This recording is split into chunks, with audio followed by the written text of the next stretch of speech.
পড়ে গেল। আমি গুনাহ করেছি, আমার মাও জানে না। আমি গুনাহ করেছি, আমার বাবাও জানে না। আমি গুনাহ করেছি, আমার সন্তানও জানে না। আমি গুনাহ করেছি, আমার স্ত্রীও জানে না। এবারে গুনাহের চিন্তায় মগ্ন। আমি যদি মজলিস থেকে যদি উঠে যাই, মানুষগুলি আমাকে চিনে ফেলবে আমি গুনাহগার, মানুষগুলি আমাকে চিনে ফেলবে আমি নাফরমান, মানুষগুলি আমাকে চিনে ফেলবে, সমাজের মানুষগুলি আমাকে চিনে ফেলবে। আমি এইখানে কান্নাও করতে পারছি, মানুষ চিনে ফেলবে। দিলের কান্না দিয়ে দিলের কান্না শুরু করে দিল। আর দিলের কান্না ডাক দিয়ে বলে, আল্লাহ আল্লাহ, তোমার নাম তুমি তো রেখেছো গফফার, বলেন না সুবহানাল্লাহ। আল্লাহ তোমার নাম তুমি তো রেখেছো গফফার, আল্লাহ মাফ করে দাও না, আল্লাহ মাফ করে দাও না। আল্লাহ আমি তো তোমারই বান্দা, আল্লাহ তুমি মাফ করে দাও না।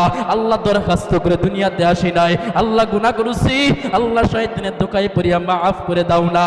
আল্লাহ তুমি যদি মাফ না করো কার কাছে যাইব?